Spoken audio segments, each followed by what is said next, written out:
Okay, we'll get this Montclair City Council meeting to order. Welcome to the City Council meeting, and we'll begin with the invocation and the Pledge of Allegiance. And I'll have the City Clerk please announce those two individuals. Tonight's invocation will be given by Montclair Police Chaplain Vicki Brobeck, and the pledge will be led by Mayor Pro Tem Johnson. Please stand.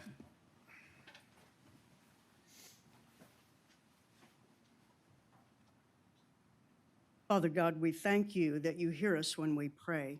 We stand before you and acknowledge that you are the creator of mankind, the Alpha and Omega. We appeal to you for heaven's wisdom to be revealed in our city. May your great love captivate the hearts of everyone in our city, and may peace that passes all understanding be found in abundance. Father, touch each person who participates in our city's government with your healing grace and your compassion. Let the guidance of the Holy Spirit be their portion. Let our city be filled and known for integrity and humility. Father, you are a refuge in times of trouble, and those who know your name will put their trust in you. It is in your promise that we hope. In Jesus' name, amen. Please join me in the salute to the flag.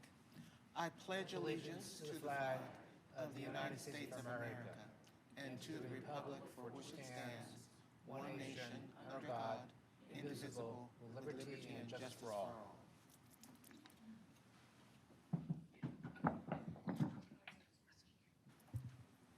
Okay, Andrea, let's have roll call. Councilmember Lopez. Here. Councilmember Martinez. Here. Councilmember Rue. Present. Tem Johnson. Mayor Dutray. Here. Thank you. So we have two presentations tonight, and the first presentation is to recognize our outgoing Plan Commissioner, Ginger Eaton, which I believe she's in the room now. Am I correct? There she is, okay. Hey, Ginger, how you doing? So, I want to ask my council colleagues to please join me down here. And Sophia from Congressman's Tourist Office, why don't you join us? And Carolyn, where's Carolyn Raft? Why don't you join us, Carolyn? Come on.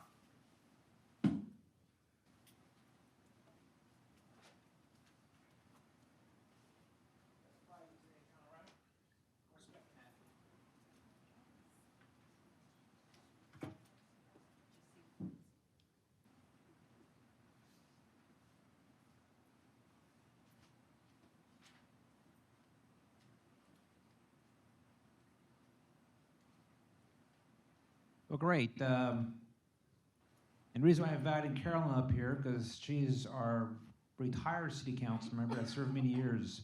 So, Ginger, this is a, maybe I should say this, since 1970, there's been an Eaton on the dais behind me.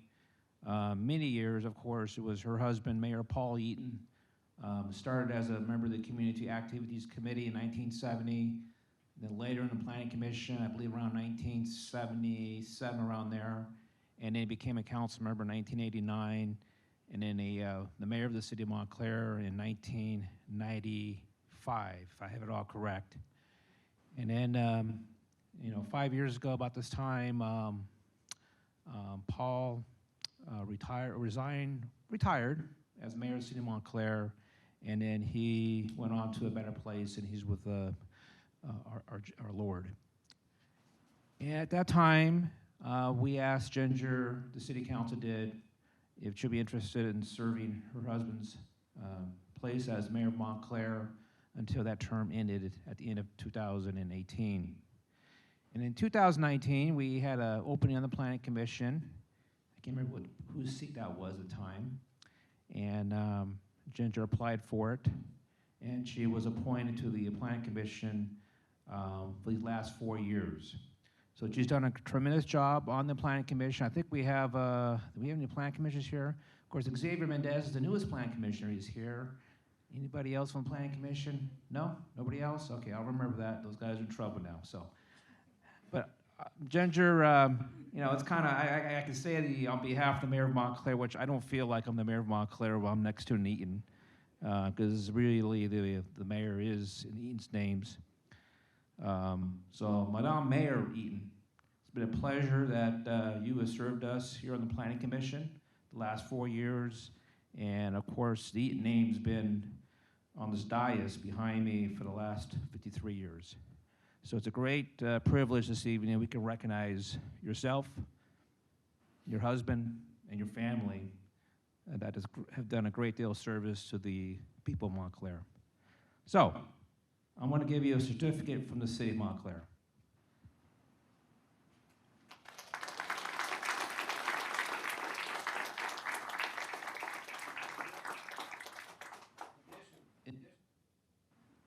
In addition to that, I'm going to give you a certificate from our state senator, Susan Rubio, to also recognize you.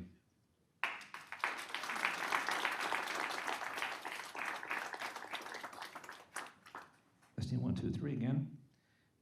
I'm going to hand it over to our Mayor Pro Tem. Go ahead. What a privilege it is to honor you. You have done so many fabulous things for this community. I was just talking to some of the newer staff about all of the things that you've done to make Montclair great. We're privileged to have you in our presence, and no matter what happens, there's still going to be an Eaton in our hearts. Congratulations, Ginger.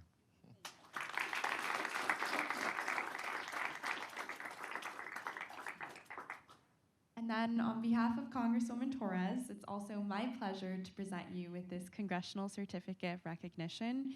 Please accept it as a symbol of the Congresswoman's gratitude for your outstanding commitment to the community. It truly wouldn't be the same without you. Thanks.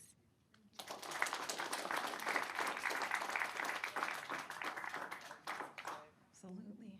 Ginger, we are going to miss you so much. We're going to show up at your house once a month. just to keep you around. You are just so much to the city of Montclair. You're more than a planning commissioner. You're our former mayor and former first lady, and you've done a tremendous amount of things for our city. We're really going to miss you on the planning commission. You have left big shoe prints to fill, and we couldn't have asked for someone better on the commission to make wonderful contributions to our city. Keep coming around. Thank you. I've known Ginger for about 30 years now. Yeah, and her and I served on the council for a while together, and she's been a dear, dear friend. And I hope forever I get to be your friend. So, and I miss seeing you a lot. I don't get to see you very often anymore. So thank you for serving on the Planning Commission. You did a great job, and we will miss you sitting up there. I know you will too eventually. So thank you.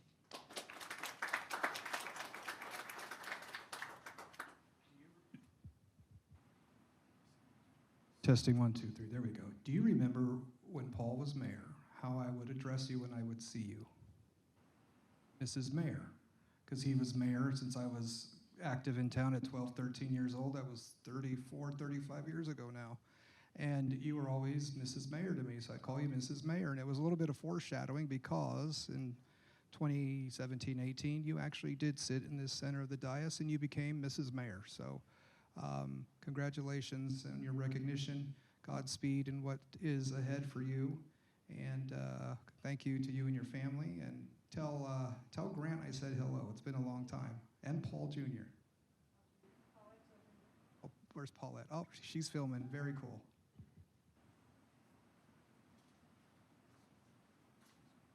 Ginger, we've known each other a very long time, and you should be very pleased of your service to this community, to the numbers of people who have looked to you, and the numbers of people you've helped. There is an old saying by Edwin Markham, and it says, "There is a destiny that makes us brothers. None walks his way alone. All that we send into the lives of others comes back into our own." Godspeed.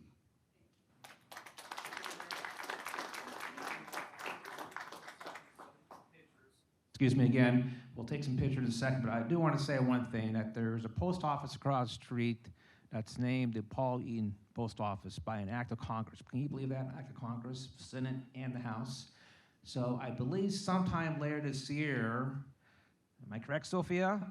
There's supposed to be, is this September?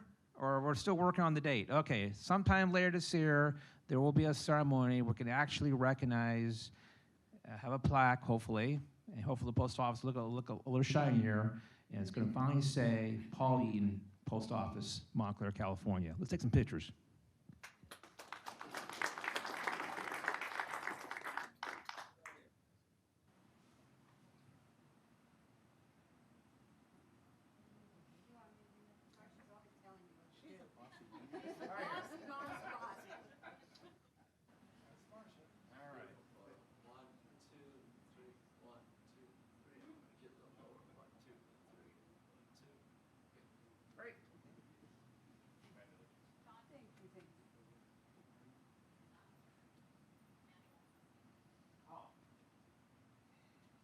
I guess somebody wants to speak from the Monte Vista Water District, so Manny, you're there? Okay. Go ahead, Manny. Okay, let me unmute real quick. Manny is the chairman of the Planning Commission. I forgot about that. And also a member of the Monte Vista Water District. So Manny, it's yours.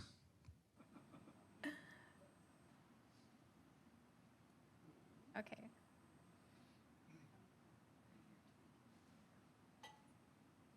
You there, Manny? Oh, his hand was up a moment ago. I guess not. No, Manny? Okay. All right. With that, thank you very much, and good luck, and stay in touch. All right. All right. Oh.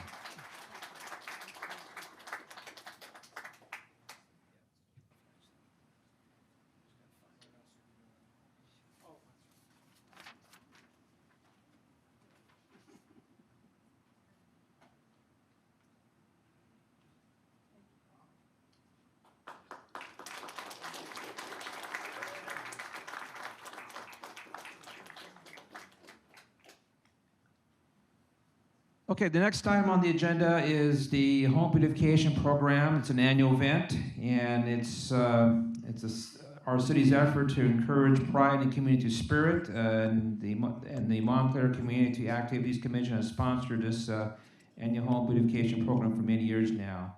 So at this time, I'd like to introduce Community Activities Vice Chairperson Richard Escalante, who will be announcing the winners. Richard. Thank you, Mayor Dutre. For the past 28 years, the Community Activities Commission has sponsored the Home Beautification Program to recognize the Montclair residents who demonstrate their community pride through their upkeep and maintenance of their homes.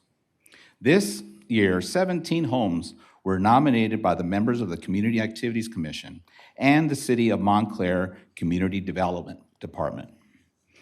There were 2 judging categories: traditional landscape and drought-tolerant landscape. 1 winner was selected in each category. We will be showing you a PowerPoint presentation of our winning homes, accompanied by a brief description. As you will see, the winners should be very proud of their work they have done to maintain their home and property. Each winner will receive a framed certificate and a gift card to a Montclair restaurant or business of their choice.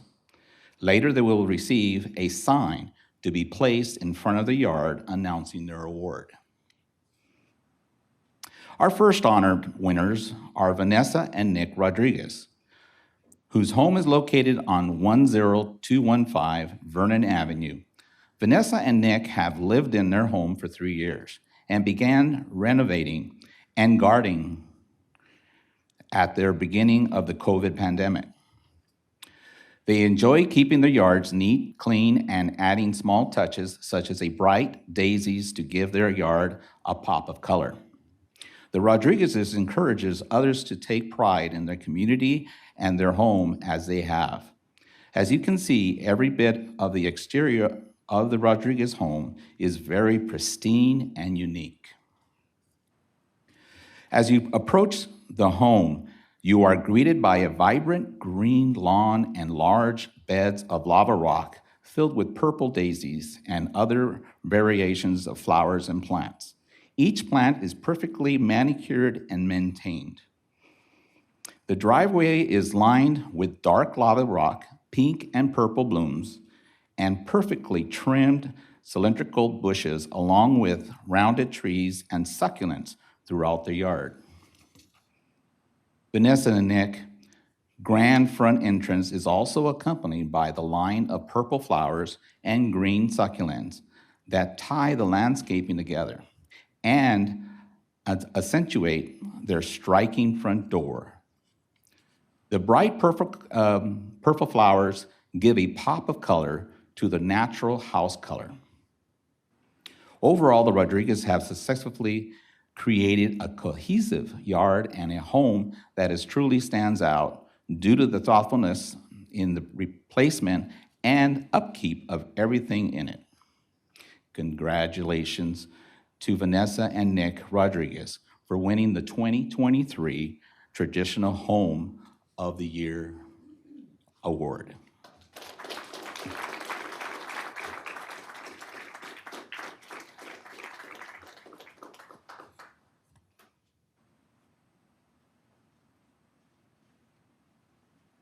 Don't be shy. Congratulations. I promise not to bite you. But congratulations to you both. You know, that's a beautiful home. Definitely helps to bring up the neighborhood appeal. But thank you for doing this and all the hard work you put into it, all the sweat equity. And with that, we have a little plaque, and then I believe in the back of that there's an envelope. I'm not sure the envelope's for. What's the envelope for? Gift card. Perfect then. Got your gift card. All right. Congratulations. And then my colleagues.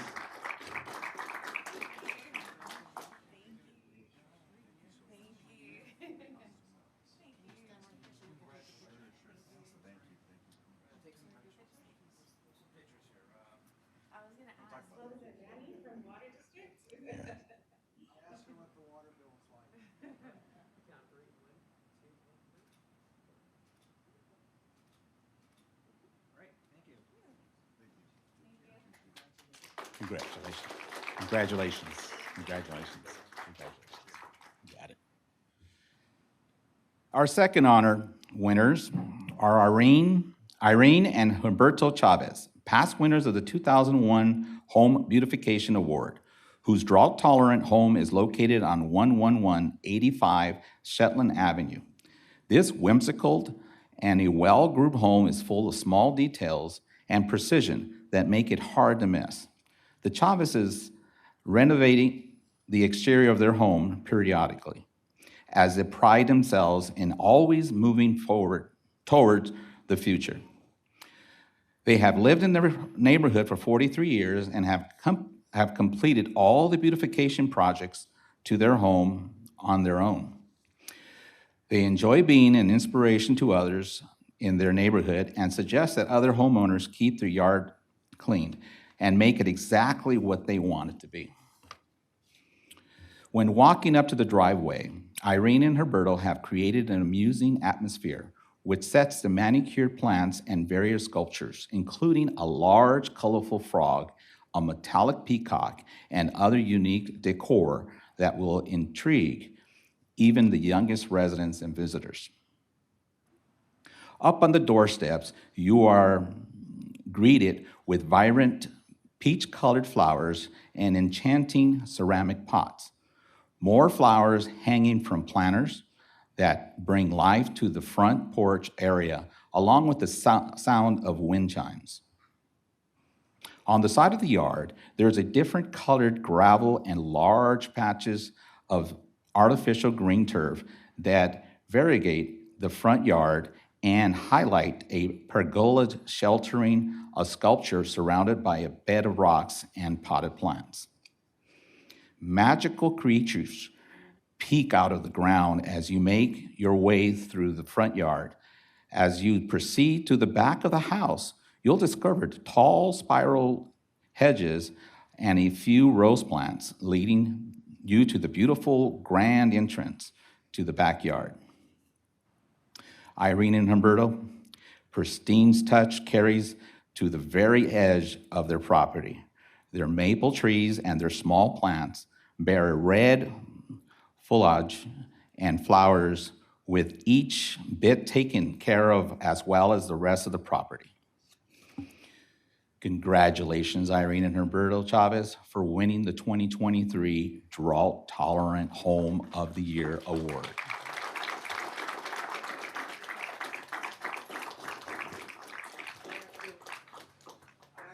Live close to Irene and Herberto. Their property, they're about 2 blocks from my home. I usually walk past her home in my immediate walks.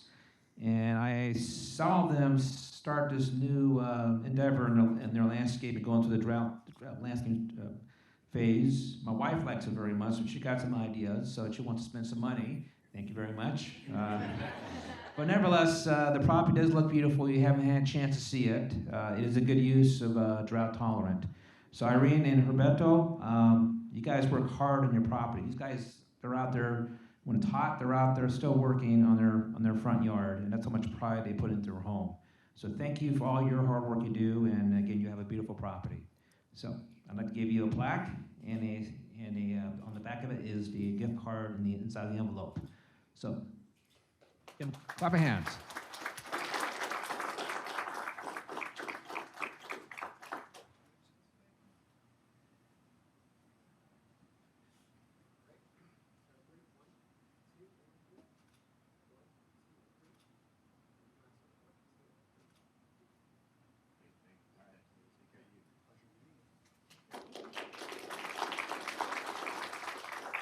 Okay, and we're done with presentations, and this is a good time if you wish to leave. You can leave right now if you want, as we're going back to the dais. Thank you.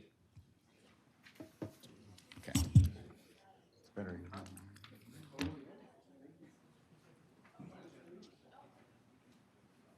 I wanted to say hi to you.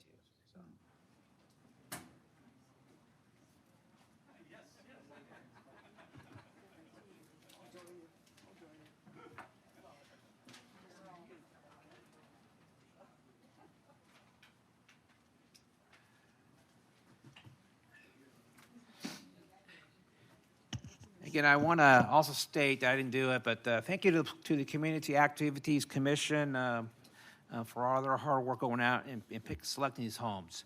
So I forgot to recognize the entire commission. The next item on the agenda is public comment. This is an opportunity for members of the public to address the City Council on any item that's not on the agenda, or if there is a consent calendar item that they wish to address, this is an opportunity to address that as well. You'll be given 5 minutes to speak. If you're in the audience, there are speaking cards at the front door. You can fill out the speaking card and provide that to Mike here at the front desk. If you're on Zoom, you can raise your hand on Zoom to request to speak, and if you're on the phone, you hit *9 on the phone to request to speak. So I want to ask the city clerk if we have any speakers tonight. Yes, first we have our vector control representative, Carolyn Raft.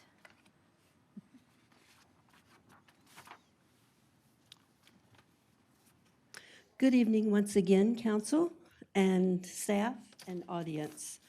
I wanted to, you have a paper bringing you up to date on your dais. I do want to mention a couple of things about it.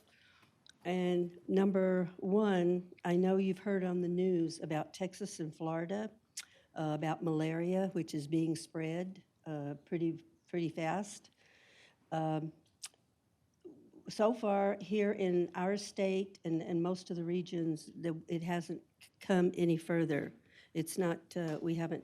The only way you can catch the malaria is if you are bitten by a mosquito that has bitten someone with malaria. So for that reason, they would have to travel pretty far to get here, I think, unless somebody came with that already had the disease and then it bit them, but otherwise we're doing great. Next month, we are going to be releasing the sterile male mosquitoes, which I have talked about, that we have purchased in the vector control. And we're hoping that will start with that release of them, it will start controlling the area. So we're very optimistic about it. So we'll see how it goes. Once we release them, and then each time I get an update, I will let you know. Secondly, I would like for the council to close our meeting tonight in memory of Joseph N. Govia. He lived in Montclair on Del Mar. He's lived here for 53 years. He's survived by his wife, Margaret Govia, and his 5 children. And he owned Montclair Auto Body on Benson. And his now, of course, he was way up in years. He was in his 80s. So then his daughter took over, so now she runs it herself. But I will give Andrea the information on it. And thirdly, I would like to wish Mr. Edward Starr a happy birthday. Okay, so that's, if anybody, when you read over your report, if you have any questions, feel free to give me a call. All right, thank you. Okay, thank you. I don't think Mr. Starr wants to remember his birthday 'cause from an earlier meeting I was in. I do want to ask Bill, there's Juan Campos. Bill, can you just announce that before? I was hoping we could also adjourn tonight in the memory of Pastor Juan Campos, longtime pastor and resident in this community. I can go more into my comments later. Okay. But he passed away a few days ago. Thank you. Thank you. All right. Mr. Mayor, real quick. Go ahead. A question for Councilwoman Raft, if I might. I noticed other vector control districts were utilizing drones to access areas that the mosquitoes were breeding that humans could not get into because of either some environmental concerns or nesting concerns. Remember, we had the issue of nesting with birds when you and I served together. Is the district going to employ drones and spraying? Have they already done it? And We already have drones out there. That's how they're seeing for the pools or they know who to go to and who to notify them that they have to clean up their pool. And then as they keep checking on these people to see if they've done what they're supposed to do, because we all know that's a breeding ground. sure. So, yeah, we've been using them now for a little while. Is the district able to spray to kill any breeding sites with those drones? I know they're spraying them and they're surveying, but I couldn't honestly tell you if they are spraying. Well, that's with them. encouraging to hear. No, Yeah, I think they actually have to go out and themselves and spray. And if they don't clean up their area, their pool and stuff, they will clean it up and then they will charge them, just like the city goes in and does, like we do here in the city sometime. Thank you for the explanation. You're welcome. All right. Go ahead. Our next speaker is Joanna Lubman.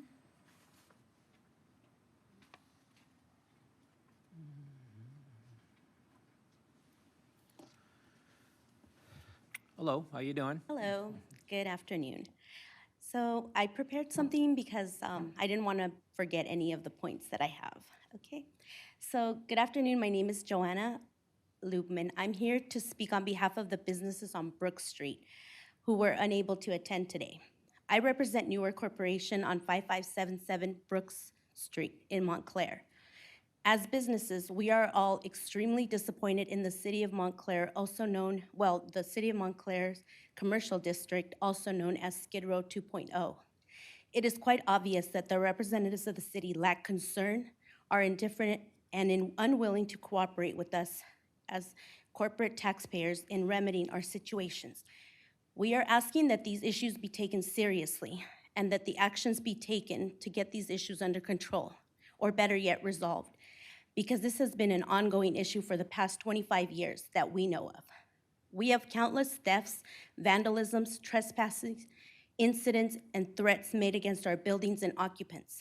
We've made numerous calls to the Montclair Police Department and have simply been instructed to fill out trespassing orders against these individuals and told that these reports will give the police allowance to take action against some of these characters.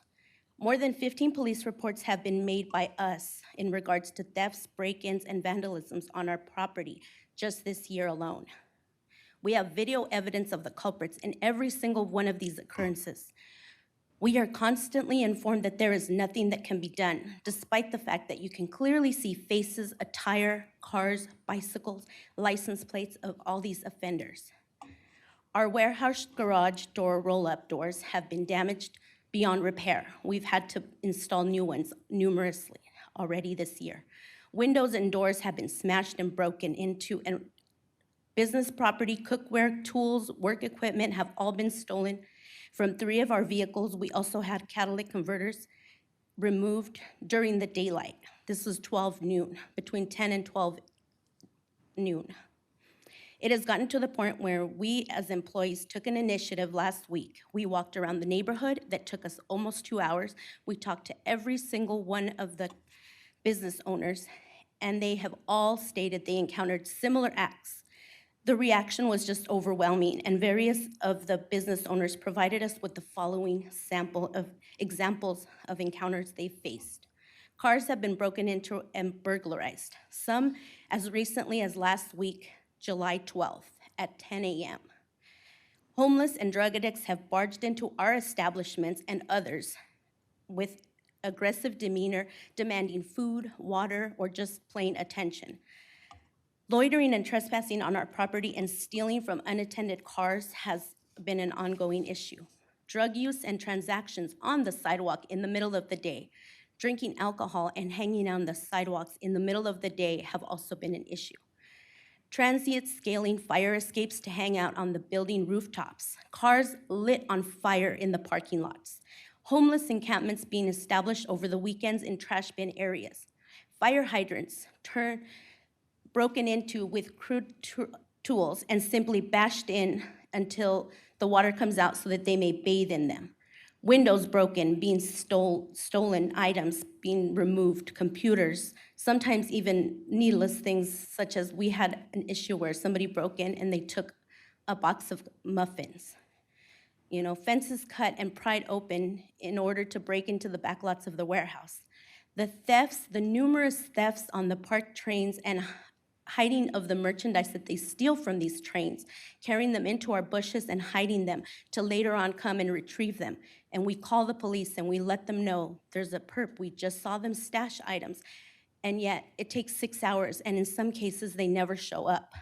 Delayed patrol units response for calls and threats on our lives. We have had the Montclair Police Department come out to our business in the after hours this past week. For the past days, we did notice a significant decline in break-ins, crimes, and vandalism. But unfortunately, this is just a week-long thing, but we thought we'd give it a shot, and thankfully, the police department was very cooperative in that point. The officers on duty were able to patrol the area, and we understand that there are limited resources, but something has to be done. We feel that because we are on the borderline of Ontario and Montclair, we are typically ignored. As unfortunate as many of the businesses owners we spoke with, their consensus and the thoughts of every single one of those people is that Montclair just does not care, or why bother calling the police? This is sad. We shouldn't have this type of reaction from business owners, from people not wanting to call the police because they feel that they're not going to be listened to. Is this really the type of representation the city of Montclair, as I mentioned before, AKA Skid Row 2.0, that's what we've been known as. That little area of Brook Street is now being considered Skid Row 2.0. How sad, Montclair. Do better. I ask you, council members, what are you going to do to remedy the ongoing situation at hand?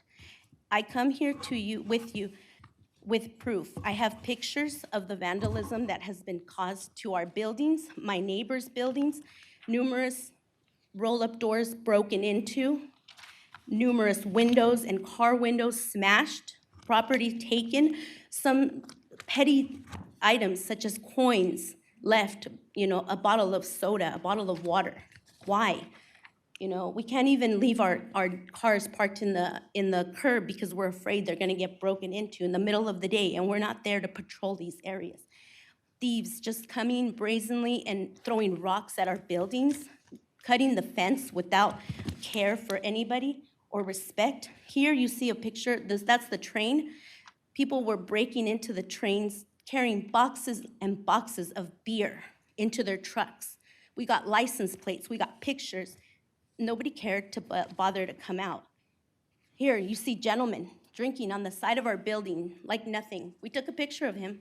He didn't care, he posed for us. We'd see homeless people just camped outside of our buildings, sleeping in the middle of the day with 2x4s laying right next to them.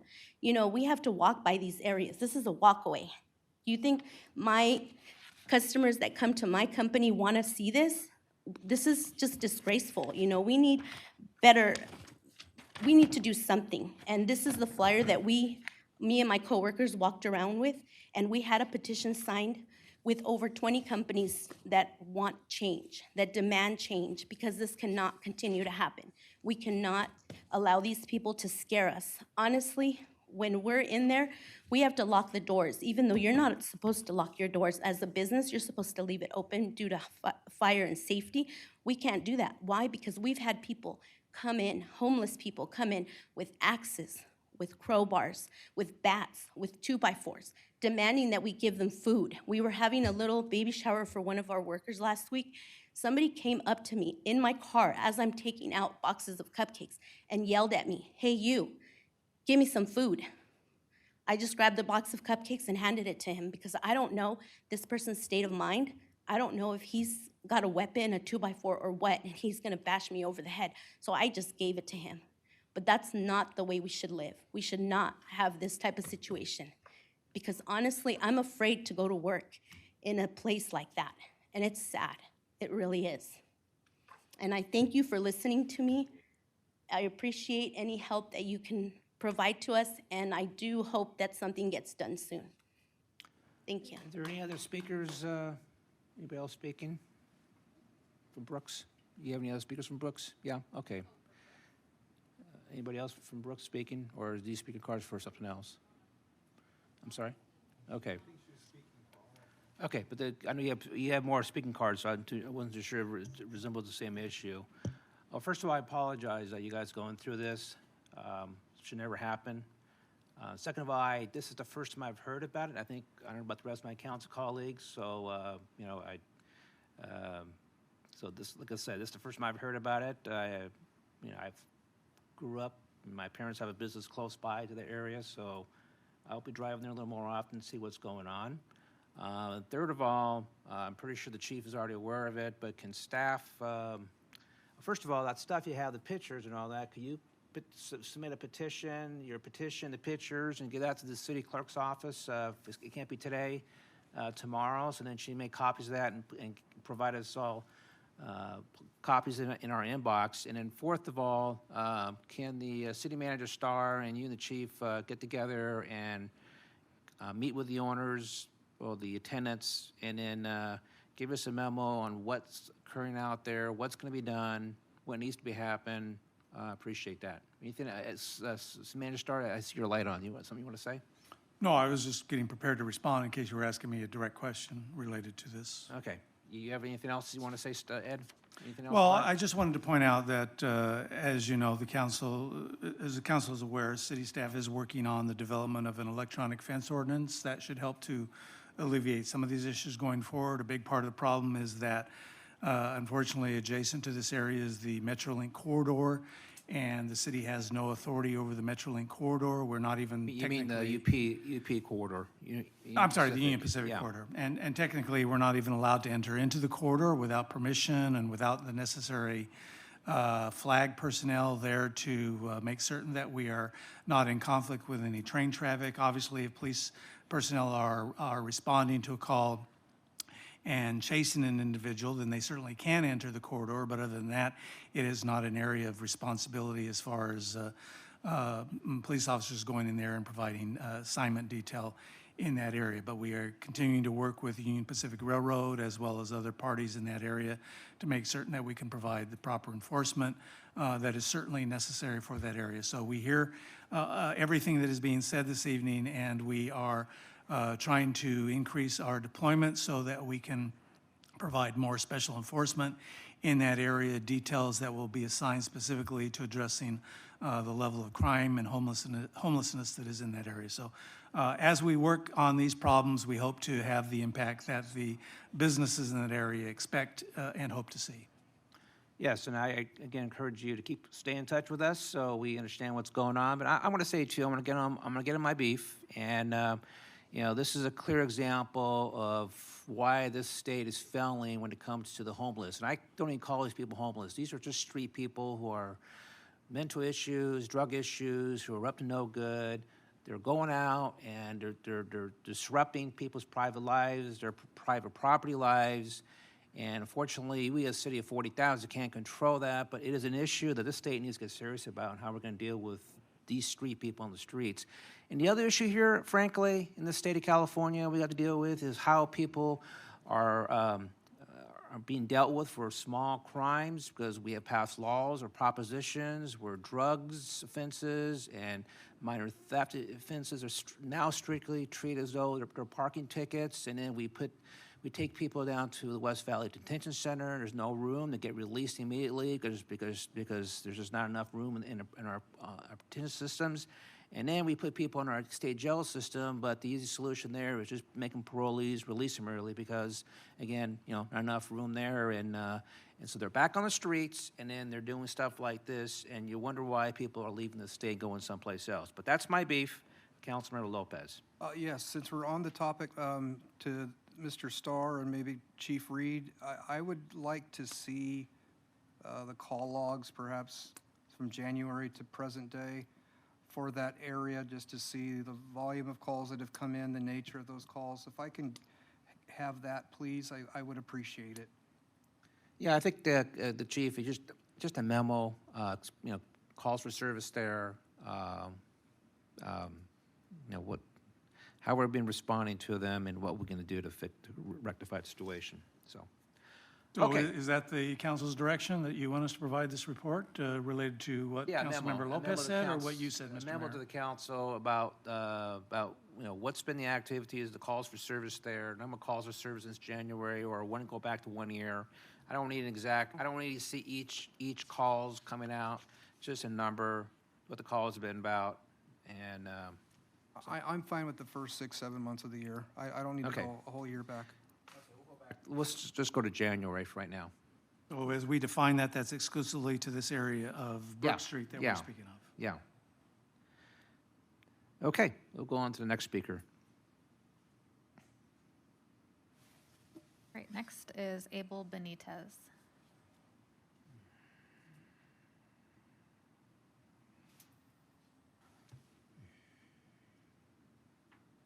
Hi, my name is Abel Benitez, Abel Benitez.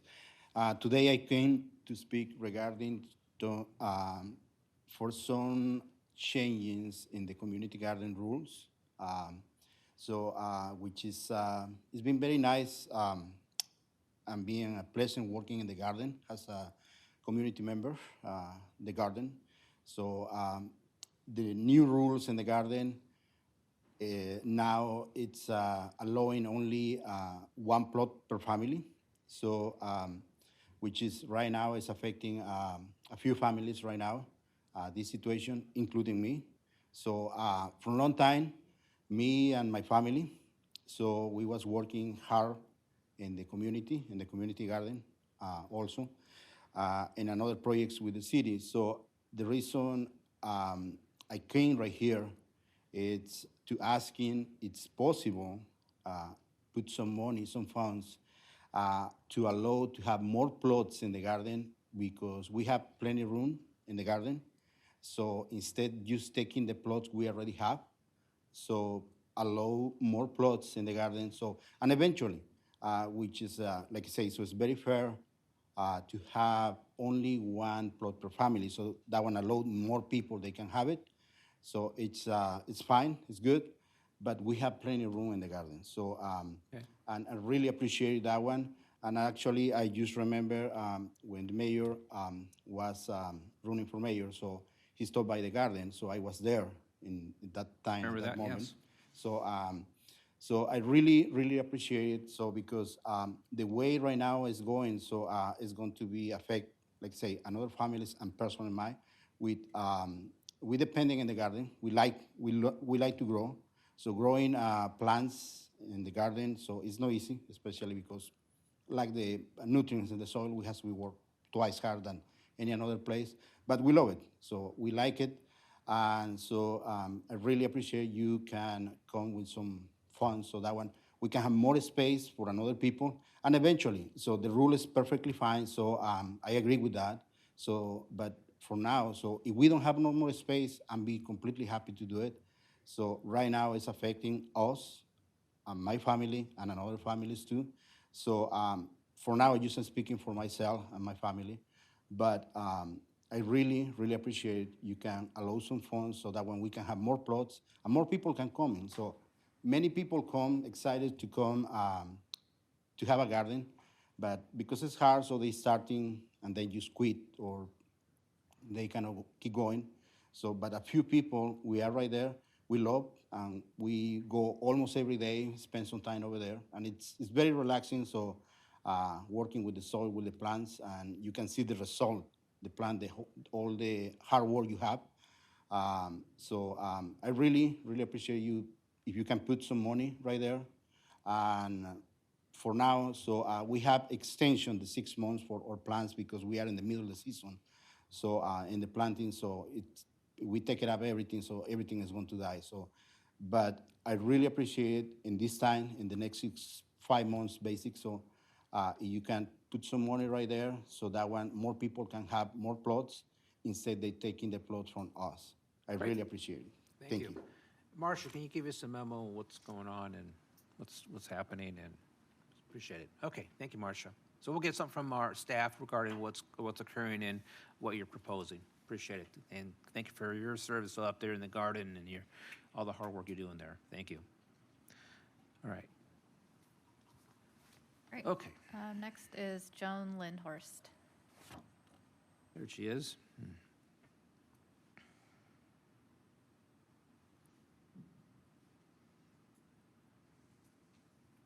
Good evening, Good Mayor evening. and council members. I'm not an orator, so please bear with me. That's fine. I have a question for you. First of all, my husband and I live on Kingsley Street. I have to say that because it goes along with what I have to say. But I do have a question for you. If the city departments aren't doing their work, why have the departments? On July 5th, I called code enforcement, and it kept ringing and ringing. The next day, I called, and it went to voicemail. I didn't leave a message because I didn't think I'd get an answer. On the third day, I called City Hall, and they forwarded me to Gabriel, and I left a message concerning the problem my husband and I were having at the house behind us. I have yet to hear from anything from him. The house behind us on Canogo is 5 feet below our property and has a block wall fence. Our fence is 5 feet tall as well. The people behind us has a hedge that is 4 feet above our fence. That's 14 feet. Some chutes are even taller than that. It hangs over our fence, and my husband has to get out there and cut them back so it doesn't damage our fence. Also, their backyard is a mess. They have grass and weeds that are knee-high, and it is so dry, it's brown. Now, I wrote this last night, but this afternoon they are starting to cut it back some, not a bunch, just a little bit. This is where my second complaint comes in. There were fireworks all up and down Canoga Park on the 4th. If one of them landed in their yard, it could have caused a fire which would have affected the people around them. That's including us. The next morning, I found part of a spent rocket canister on our patio. And I have it right here if you want to see it. Also, I have photos of where it landed on our patio. And if my husband had been sitting in his usual chair, he could have possibly have been hit with that. That night, if my husband was sitting there, I called the number on the flyer concerning the reporting, the rockets, the fireworks, and they transferred me to a number, but all it did was keep beeping. And I ask again, if you have a department that it's not doing their job, why have the department? I would like to have some answers concerning this, if you please, okay? Thank you. Well, thank you. So Ed, can you get back to the resident here and find out what happened? And can you let us know what's going on too in terms of the code enforcement? I've heard some complaints in the past as well. I'm just making sure that people call code enforcement, they're being responded to. Appreciate that. And I do apologize about the 4th of July. Unfortunately, it's become an annual event now. We're doing our best to deal with the situation, but it's hard to find the people who are committing these illegal fireworks. A lot of times they're doing it in their backyard. But if we do find them, we will resolve it. But Ed, again, go back to the first saying, if you can get back to the resident and address her 2 issues there, concerns, and making sure code enforcement is aware of her complaints. Thank you. I will certainly do that. I do want to leave her concern in relation to Mr. Vondario not contacting her. He's been out in relation to a medical situation, so that is why he's not responded. Right. But let's find out, if you can give us some email and explain to us, I want to make sure that when people call code enforcement, that they're getting responded back to. I don't want to hear, so I want you to verify that or look into it. Go ahead, Ben. Real quickly, Mr. Lynnhorst, we spoke actually to both of you on the phone regarding this issue. You reached out to me. I believe, sir, you stated you came to City Hall and you filled out a form regarding the weed problem behind the property. From what you told me, you didn't get the staff member's name. If staff can look into a written application or form that Mr. Lynnhorst filled out regarding that weed abatement issue, it'd be appreciated if that could be followed up on.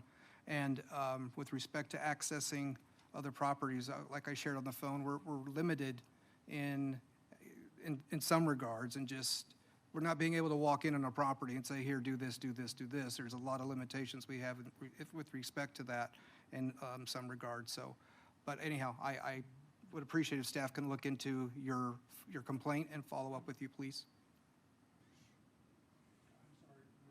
Complaint on weed? I didn't hear the complaint about weeds. On Canoga. Oh, on the neighboring property? Yes. Right. Yes, Mr. Lynnhorst came to City Hall, I believe. I don't know, of course, he would know best. He's the one that did it.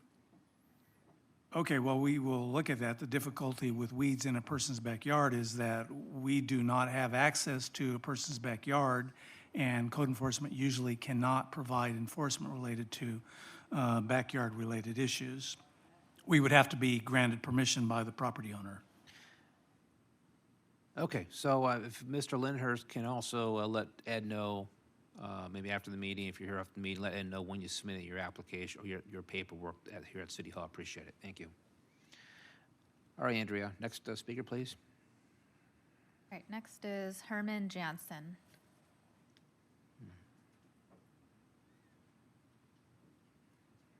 Not Herman. I was going to say, did you change your name? No, Herman is going to speak after me about what I'm going to talk about. I'm Bill Kaufman. Who'd you call, Andrea? Herman? Herman. Yeah, the one after that is Bill Kaufman. Okay, so Herman's been asked, so we'll go with Herman first, and then we'll finish with you, Bill. He wanted to elaborate on what I was going to say. Well, we'll go with Herman. That's what City Clerk called for, so. Mayor, Council, thank you for listening. My name is Herman Jansen. I'm with Coldwell Banker in Claremont, and I've been serving the business community in Claremont and surrounding cities for the last 30 years. I ran into Mr. Kaufman a few months ago, and I started working with him on behalf of Pharmacy Plus to secure locations for business for marijuana dispensaries in the area. I have secured a lease with Shoe City on Central Avenue on the second story. And Shoe City wants us there. I had discussions with corporate Shoe City, and we discussed at length the benefits of the combination of these two businesses, and I can confirm that I have done a survey with other businesses, and not just locally, but also in Elsinore and other cities, and they confirm that it is to their benefit to have this type of business nearby, because it increased their business as well. We are expecting about between 500 and 1,200 people coming per day. And so there is foot traffic to other businesses in the city.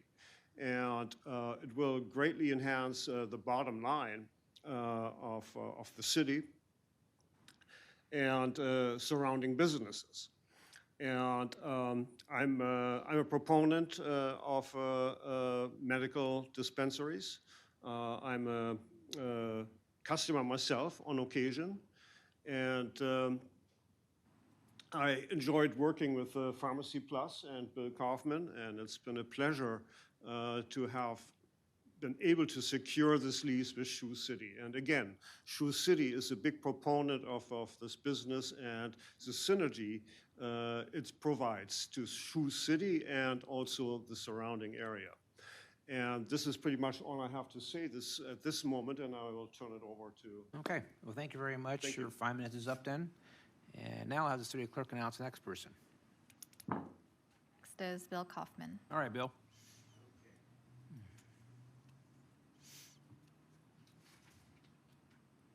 Mayor, Council, I can elaborate. This is a lease with Shoe City, proposed lease.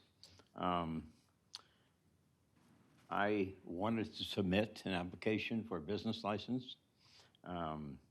Part of that will be the lease, but also there'll be a very elaborate compliance to state law relative to medical and recreational cannabis dispensaries. It also contains scans of the proprietors of this business, financial responsibility, anything and everything plus that you've ever required on a business license. I've gone to the staff, and they say they can't accept an application for a business license because the city council says they can't do that, which I would never, I try to read the resolution. I'm not aware that the city council has made that edict. Have they? Go ahead, you have 5 minutes. Okay, so I won't get an answer on that. I'm not going to take all 5 minutes, but what I wanted to conclude is we have a location which is better than anyone I've seen in the 37 odd dispensaries I've been involved in. It's the second floor of almost a treasury building. You have to go through a lobby downstairs, through a guard, up the stairs, and then you can have access to the dispensary. So there's no possibility that anyone under the age of 21 could ever get in there. There's no windows to see. There's nowhere to loaf. You know, unlike which I see, and I've driven through the city, these smoke shops that have teenagers vaping on the streets and other things that we have in the city, and what we're offering the city is an opportunity to mitigate these delivery services. We will have a plan that will deliver within the city, offer bonuses to have delivery, and try to stop these people that are delivering God knows what to the residents of Claremont, and no one stops them. You get no revenue, you get nothing for it. And in conjunction with that, we would send out on schedule to senior citizen homes. Senior citizens are some of our best customers, and transport them there, let them do their shopping, and go. So I guess what I'm saying is I don't know what else I can do to get through to somebody to say, let's go ahead and give them a business license, because once that's done, it goes to the state, and the state will issue a permit. It's that simple. I mean, it's not a complicated thing. You have an excellent staff that can handle it.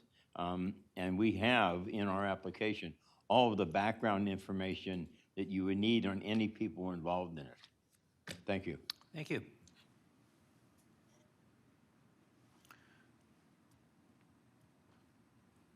Anybody else? Anybody on Zoomland? Nope, that's it. Nobody else? Okay. Next item, consent calendar. I'll start with on my right. Any items to pull on my right?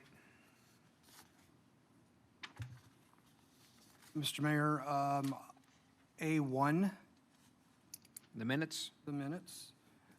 And for purposes of a couple questions on Be Like Boy 9, B9? 10, B10? C3, C5. C3 and C5. All right. Anybody else? Any more items on the right? No? Okay. How about my left? Any items? I just have a quick comment on C11. C11? Okay. Anybody else? Any other items? Yes, Mr. Mayor. I'd also like to pull C9, C9? C11. Excuse me, C9, I'm which is sorry, I'm sorry. C9? B9. Be C9 like 's- boy 9. Okay. Be like boy 10. Wait, B10?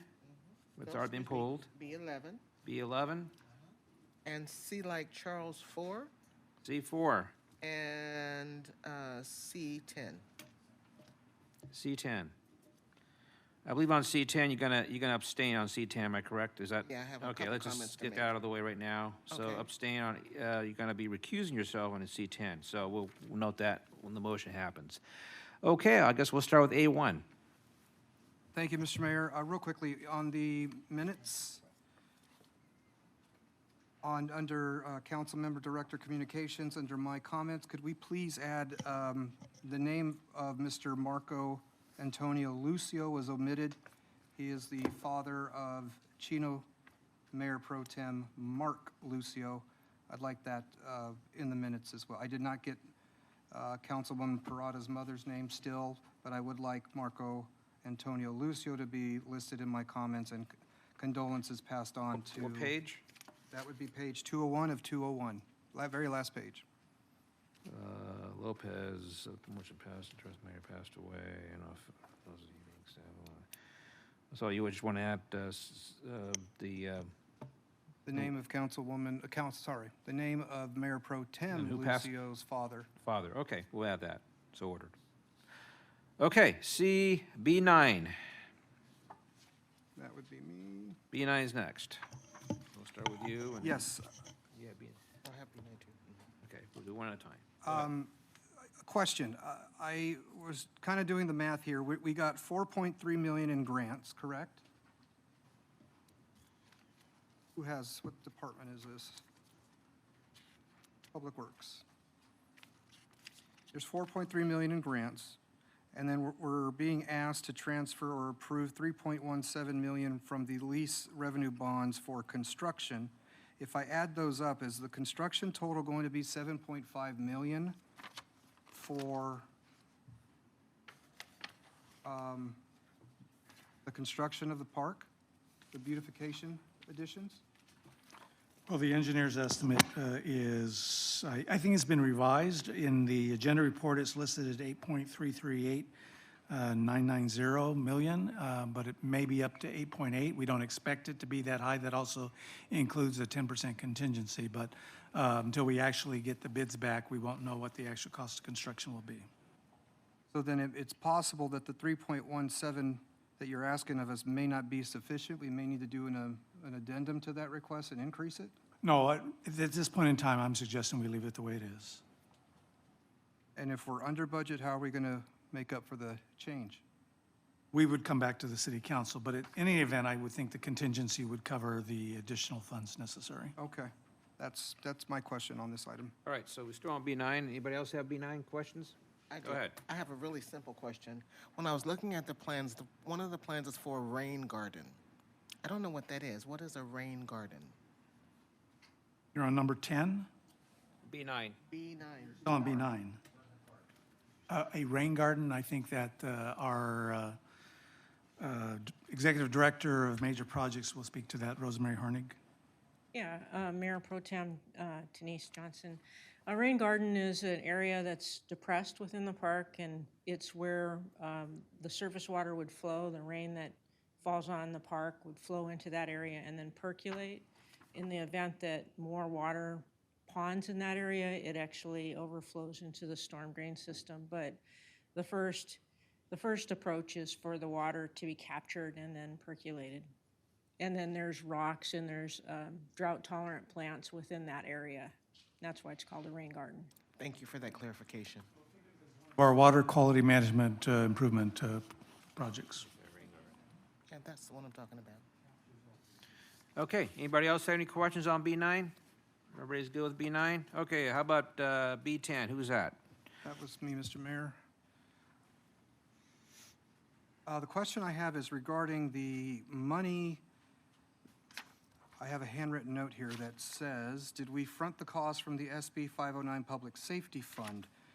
Are we basically replenishing the funds that we already expended for this particular item? This is for the JAG program, and these grants usually come to us in advance for the project. These aren't typically reimbursable grants, so we would expect that the funds have been they have been budgeted for in the fiscal year budget, and the expenditure would come out of these grants. All right, that's where I'm confused, because I thought I read in here that the money, we had to spend money, and then it would come later. So I was just kind of curious as to the SB 509 account. Well, if it is a reimbursable grant, then yes, we would spend the money out of the general fund, and the general fund would be reimbursed. And so we will be getting $15,000 from JAG 2018 and $14,000 from JAG 2019? Yes, these are delayed accumulations, and they would be coming to us this year. Okay, all right, thank you for the clarification. Anybody else on B10? How about B11? Yes, Mr. Mayor, I have a question about the radiation, the accurate personal radiation detectors. I just would like I don't have any problem with the fire department getting whatever supplies they need. I'm not sure I understand what that is and how it works. Well, I will let our new Fire Chief, Dave Pohl, respond to that question. In fact, he probably has one in his pocket he can demonstrate to you.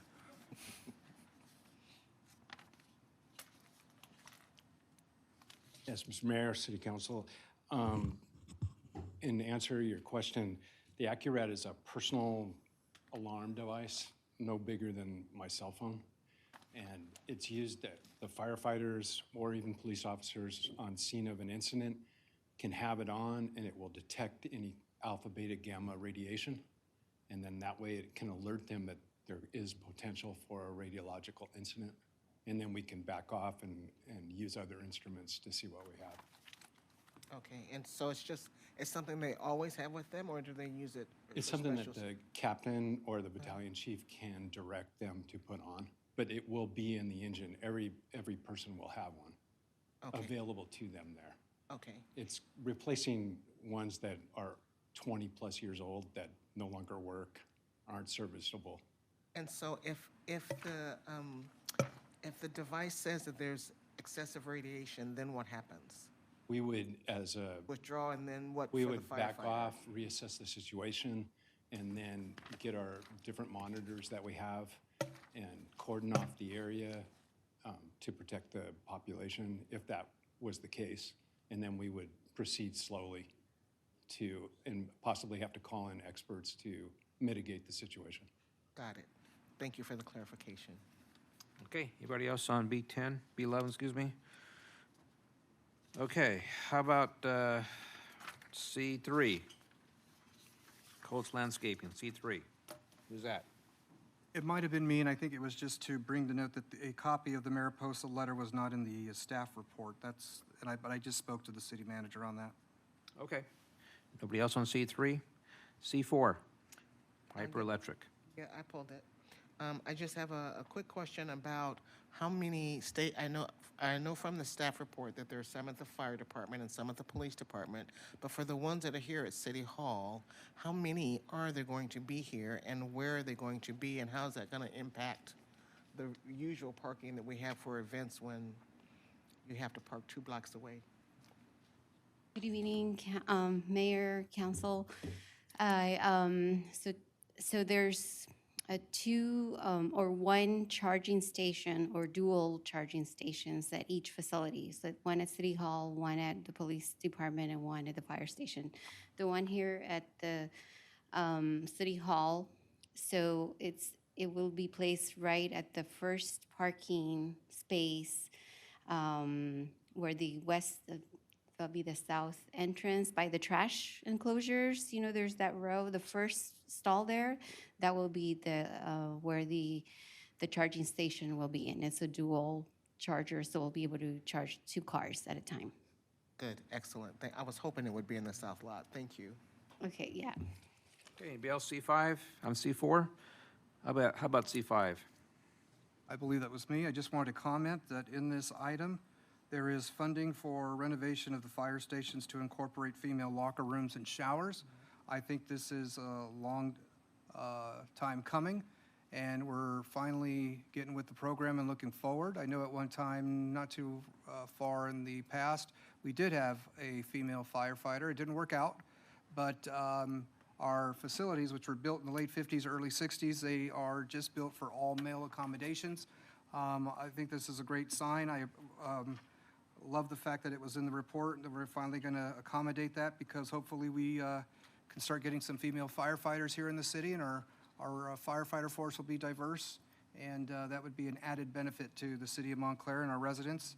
So kudos to staff, and looking forward to those renovations happening. And the fire department, the stations nonetheless need renovations as it is because they're so old, but perhaps we can do an investment project in getting those up to grade and improved. But anyhow, very pleased. Thank you, staff, for bringing this forward. It's about time.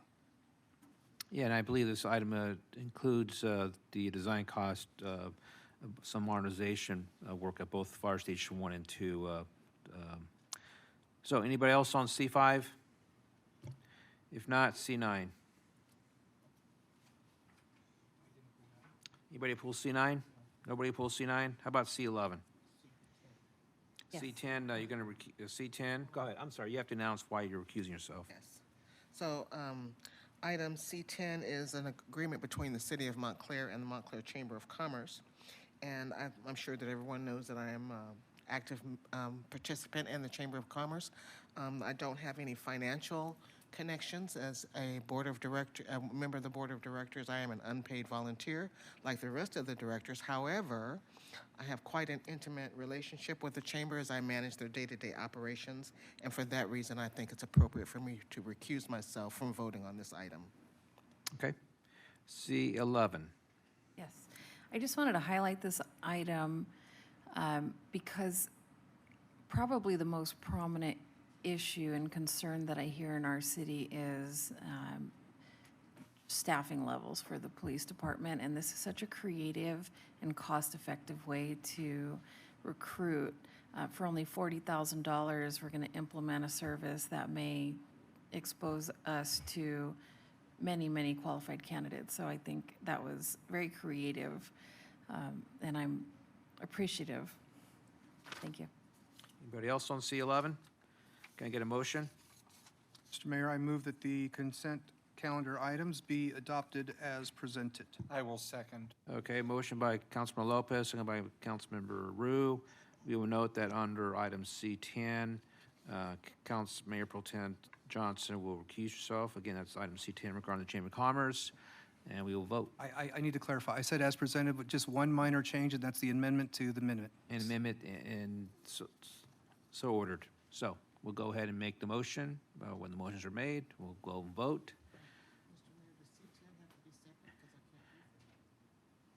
Well, it can be part of it, but if you feel more comfortable, we can make that separate. So part of the motion does not include C10. C10 will be a separate motion. So the motion as is again, with the exception of C10, modifying C1, modifying A1, which is the minutes. Everybody voted? Everybody good? No? 5-0, with the exception of item C10. Got to get a motion for item C10. Move for approval as presented. Moved by Councilmember I'll second. Lopez, second by Councilmember Martinez. Item C10, Councilmember, you just won't vote at all. Just recuse yourself. Not abstain? Not even abstain. Okay. You're not here. Oh, I guess you have to vote. Just hit abstain then. All right. Everybody voted? Maybe it's me. All right. You got it? Everybody got it? Okay, so item C10 is 4-0, was Mayor Pro Tem Johnson recusing herself. We're down to communications and the Police Department National Night Out.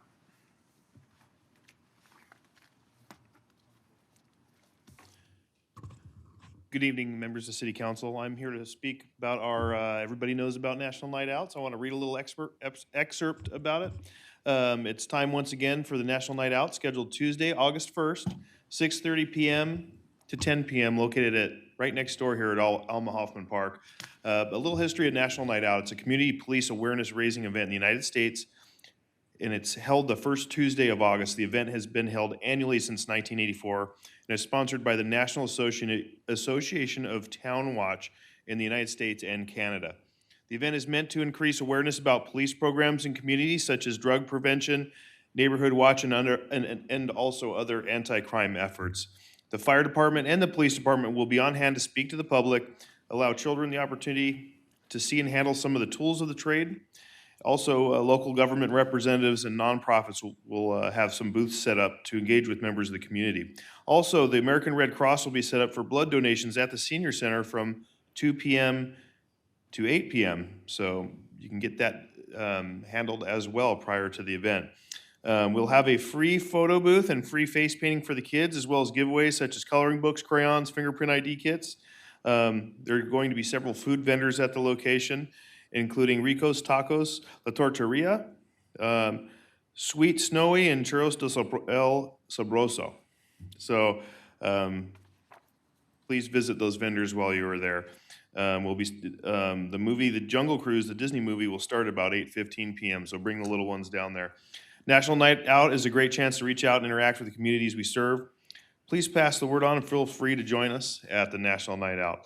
I know that we look forward to this event every year. Not only is it time to take some pictures with a lot of the children in the community, but we do enjoy the interaction, and we do want people to come approach us and talk about not only the good things, but the problems in the community so that we are aware of them and we can address them and pass on some information. So our officers really, and our explorers and our cadets really look forward to this event.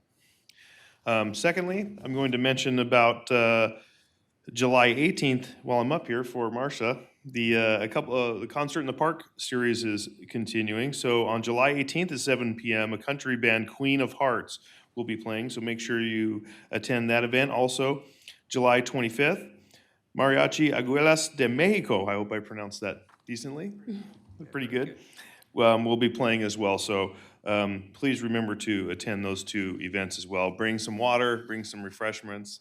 It is going to be a little bit warm, but it cools off nicely that time. So. Well, thank you, and I appreciate the conversation we had earlier today about some posts that was on social media yesterday, and I appreciate some of the comments you made, and you look into some of the comments were made about some previous incidents there, and reassuring us, the community, that the police department does respond, does go all calls for service, that all dispatch calls are made, police does attend, go out those calls, and so we'll see how, if there's a need, we didn't go out to the public and educate them a little better, but if you want to add on to it, feel free. No, sure. We always encourage at the police department, anyone to not only say positive things, but negative experiences they've had as well in the community with whether it be theft, quality of life issues, anything. I do monitor some of the social media posts only because I feel more informed when I do such, and it's people's places to vent, and we do appreciate that.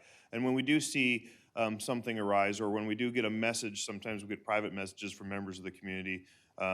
Oftentimes we'll look into those and reach out to people in those events. We don't just, they don't go unnoticed. And we encourage people to speak their minds and reach out to us directly, but also don't hesitate to call us directly with some of these issues and concerns as well.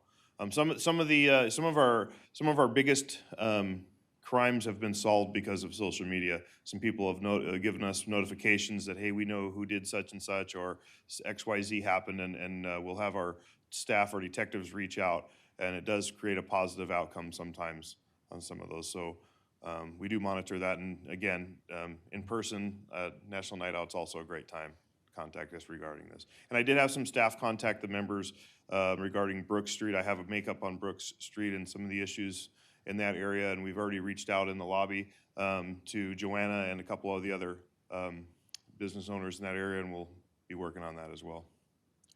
Thank you. Thank you. City Attorney. Yes, I have 2 items, Mr. Mayor, the 2 indicated in the agenda, both asking the council to meet in closed session, one on labor negotiations and one on real property negotiations. Other than those 2 items, I have nothing else this evening. Thank you. City Manager. I want to congratulate David Pohl, our Deputy Fire Chief, for his appointment as Fire Chief for the City of Montclair. And in case I did not do that before, I also wanted to recognize that our Captain Jason Reed is now our Acting Chief of Police for the City of Montclair Police Department. I also want to point out, I understand that Mr. Kaufman is not here, but commercial cannabis activities are illegal in the City of Montclair. We do not accept applications for illegal business activities in the city, so we will continue to decline any submission of a application for business in the City of Montclair related to commercial cannabis activities. I will also point out that while the city hasn't done zoning related to commercial cannabis activities, if we get to the point where we are going to legalize it in the city, I would suggest that Shoe City is not necessarily a location that the city would consider. I don't know at this point in time, but I do know that children visit that store for purchasing of shoes, and it would be very unlikely that the city would authorize a commercial cannabis activity to operate in a business where children are present. Thank you. Anything else? That's it? I wasn't here early July because we didn't have a meeting, but I just want to recognize during the month of July it was Canada Day, July 1. Last Friday was Bastille Day for the French people living in Montclair. There's a few of us. Obviously, we also had Independence Day here in Montclair, well, not just Montclair, in our country. And yes, it was a little loud on Independence Day, but I think we did the best job we could out there. Part of the problem is, as I mentioned earlier, it's very difficult to find these suspects or persons who are laying off fireworks. Unlike a party call, it's a lot easier to find a party call, a loud noise call. And if we really want to solve the firework issue, it's coming from Nevada. You've got to go to Nevada and somehow shut it down. You know, that's where it comes down to. It's legal in Nevada. There's 3 or 4 major stores in Nevada where you go and you're able to purchase fireworks. And this is South Nevada. And then truckloads of trucks are coming back into California. Maybe at the agriculture inspection station when you're entering California, maybe they should be checking for fireworks at the same time. But again, I don't work in Sacramento, so we'll see how that goes. And then I know we had our budget meeting here last month, but I'd like to see at a future council meeting if we can get an update on all the bond funds that we've already spent, and you and I have already talked about it a couple weeks ago, and a presentation on, what's out in the future, what we're going to be spending in the future, where things are going with bond funds, allocations on some of the major projects like parks and streets, and what we spent, for example, at Sunset today. And then again, we'll adjourn the meeting in memory of Joe Gavia, which I knew Joe very well, and then also Juan Campos. I think I met Pastor Campos, but I know Bill's going to talk more about him. So with that, I will start with Councilmember Rue.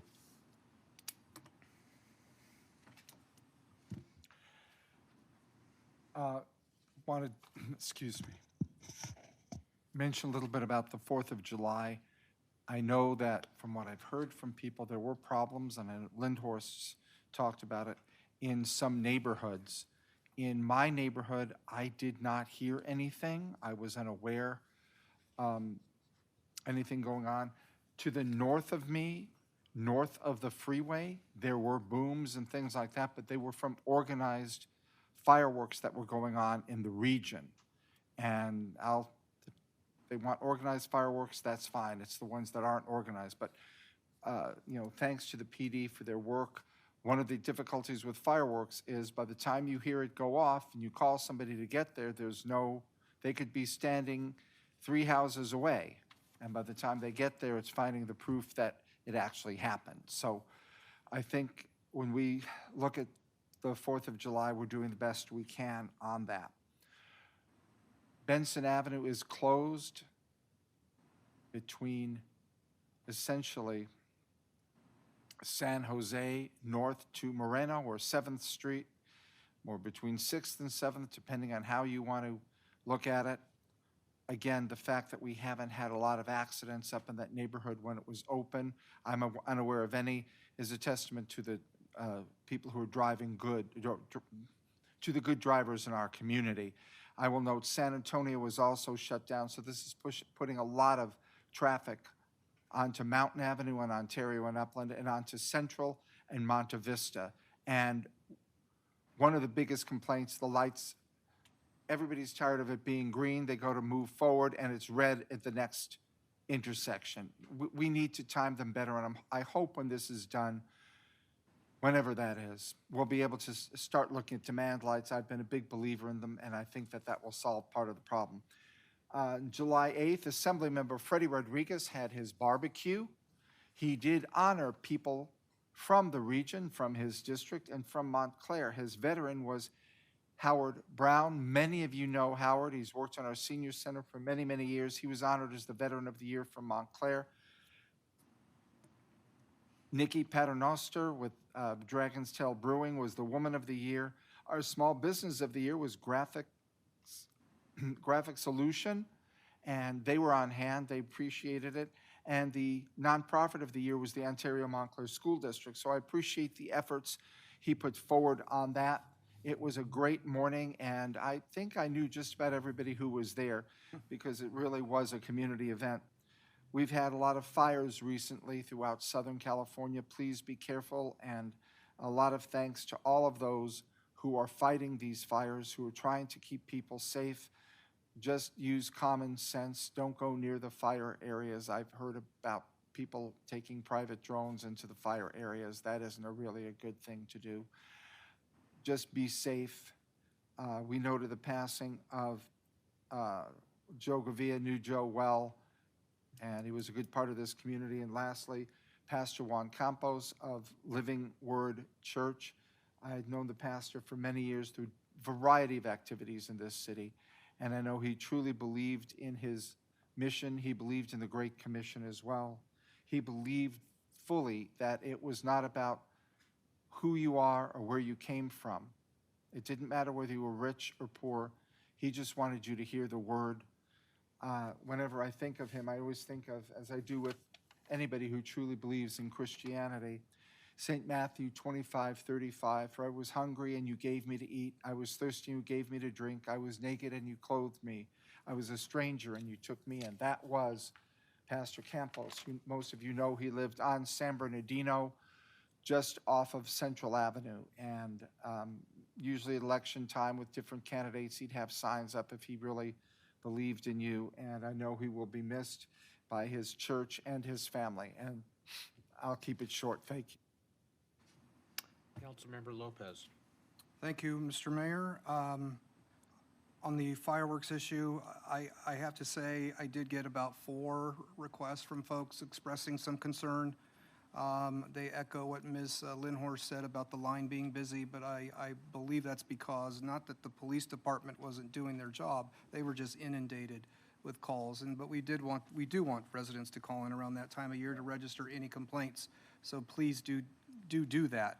I know about 3 weeks before the 4th of July, I had to register a complaint, and it appears that perhaps the house was taken care of, and perhaps PD found some illegal fireworks on the property, because on the night of 4th of July, they were, for the first time in about 4 or 5 years, they were silent. So if PD did do something there that you guys can't share, thank you, I appreciate it. I'm hoping that's the case, because it seemed like the problem was solved. So thank you for that. But in the meantime, residents, stay vigilant and be patient as well. And folks, at the same time, have some respect for those, it's all over social media, have some respect for those who are veterans and have trauma issues with respect to booms and fireworks. It does wreak hell for them. And be respectful as well for those with pets. I have so many residents just irate that their pets are gone, afraid, and it's a bad situation. I totally believe in freedom and people being able to do what they please on their property, but when it comes to sending off mortars, I think that's a bit much. I also attended the event on July 8th, Assemblymember Rodriguez's barbecue, and my colleague touched on the Montclair designees that were given a special special recognition, which of course is Howard Brown, Nikki Paternoster, Graphic Solution, and one other connection. This woman was recognized for Ontario Woman of the Year, but it is none other than Montclair's own Sue Yoakum. She also was recognized, so it was great to see her there as well, and well-deserved on all of their parts, and especially Sue's, given all that she has done for the city. Montclair baseball news, there's some updates with respect to 3 teams. I don't know if you're aware of this, but Montclair has 2 traveling teams that are independent of Montclair Little League, and one Montclair Renegades, which is the 11U and 10U players. They played yesterday in Riverside, and in the tournament they played against the team from Redlands and a team from Apple Valley. And Montclair Renegades took first place after playing a total of 5 teams in the city of Riverside. So I want to congratulate Montclair Renegades, being coached by Coach Johnny Arenas. Also, Cali Knights, another team, which is the 10U players. They played in a tournament called Just Want to Play Ball on June 25th, and our Montclair boys came in second against a team called Ghost Baseball in the championship game. So I wanted to acknowledge both teams. That particular team is managed by Tiffany Ramos, who of course used to be president of Montclair Little League. So kudos to them. Now, our Montclair Little League All-Star team, the 9 to 10-year-olds, they did make it very, very far and defied odds and expectations. On June 30th, which was their 3rd game, they played Upland National, I believe, or Upland American in a frustrating game. However, the game before it, they came back with home runs nearly reaching the fence. They came from behind. They won the game. And we were hoping with that momentum they would proceed, and it was a single elimination round. The next round, unfortunately, Upland cleaned their clock. But nonetheless, those boys had a lot of grit, and I am proud of them. 4 of those boys on that particular team are ones that I started off coaching in T-ball when those boys didn't know how to swing a bat. So it was good to see those boys advance, get what seems like 3 feet taller overnight, excel in their skills, and to see all their parents was rewarding. So if you coach baseball and get involved, it's rewarding when you see the kids succeed in doing good. It's a priceless feeling. A couple follow-up issues, colleagues. I know that we all received a letter from the Jewish Federation, and I would like to see if we could perhaps agendize some type of resolution or some type of statement to condemn anti-Semitism. I know 3 cities that border us have done so. We're kind of the odd man out, and in the letter from their executive director, they kind of call us out for it without mincing any words. If we can look into that and have I haven't that. received anything, so maybe we can get a copy of the letter and we'll look at it. Okay, I could absolutely, in this letter, it actually says CC, and it has all of our names on here. Yeah, I haven't, Okay. is that a hard All right. copy you received? Yeah, this is, Yeah, I never this was in received my a hard box, copy. so, okay. In your box? No, I have not received. I Well, assumed maybe you I all have. got I it get a because lot of letters, all your a names lot were of requests, CC'd on but here. I would suggest maybe they submit, does the city clerk's office receive this at all? No, it Not- probably just had your name on it and just went Yeah. in your box. Why don't you once you submit, give that to the city clerk's office, let Andrea, let's go through a We process. would copy it on our end, but we didn't see it, so. Let's see what it looks like, and maybe we just can submit And something else. just a couple follow-ups that I hope I did not miss. When, Mr. City Manager, are we anticipating, I did receive your email from May 15th, anticipating the workshop or the presentation on the homeless issue? Well, we continue to collect data and determine our course of action related to the homeless issue, so we don't expect to be bringing that until later in the year. And as far as the affordable housing issue, that is another one that we are currently working on, and that will depend a lot on the completion of a ordinance related to inclusionary housing so that we can start developing funds with that in relation to the funds we have now. And council is aware, of course, that the city has already had a ongoing affordable housing program related to acquiring properties throughout the community. In fact, there'll be a presentation regarding a new house in today's closed session. So I expect that that will be a separate workshop because the homeless one will take up the entire workshop allotted time. And I would expect that the affordable housing will probably come sometime after the adoption of the inclusionary housing ordinance, which will probably, again, also be towards the latter part of the year. And then just one final other issue. As I shared with the city manager colleagues, I have a few business owners in the city that are addressing the issue regarding temporary banners. And I know that the COVID declaration has now been exhausted and terminated. Mr. City Manager, I did get your reply. I just have a question. For temporary banners, how much is the fee for a business owner to apply for such, and what's the duration period that they can have them displayed? If I may answer that.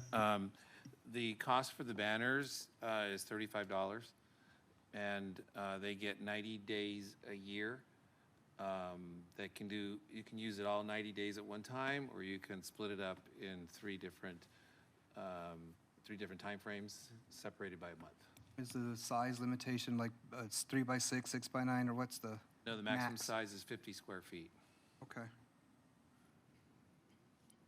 All right, I appreciate the explanation, sir. That's it, Mr. Mayor, I'm done. Okay, Mayor Pro Tem Johnson. Thank you, Mr. Mayor. I also wanted to commend the People of the Year, but we've already heard about that, so I won't name them, but I wanted to commend them. And then I wanted to announce that the Montclair Chamber of Commerce is hosting an e-waste event on July 22nd and 23rd from 9 to 2 at the Montclair Chamber office, which is at 8880 Benson Avenue, Suite 110, and we will accept anything with a plug. And then the next item that I want to talk about is also a chamber event. Please mark your calendars for August 17th at 6 p.m. for the Night Under the Stars that will be held at the Chino Basin Water Conservation District. We're also in concert with that event, we're also having a Taste of Montclair. So we've invited lots of restaurants to come so you can taste some of the local restaurants and caterers. So far we have we have different kinds of food. We have Asian, Mexican, American, vegan cookies, and Vendetta Brewery will be there with beer, and we'll have donated wine. The tickets are $45 for chamber members and $55 for potential members. The attire is cocktail hour. So we'll have a live band and food and beverages, and we'll have a good time. So please mark your calendar for August 17th at 6 p.m. and plan to attend. It's at the Chino Basin Water Conservation District at 4594 San Bernardino Street. That's all I have, Mr. Mayor. Councilmember Martinez. I have nothing to add this evening. Thank you. Thank you. We have committee meeting minutes in your agenda, and we will now go into closed session. Thank you.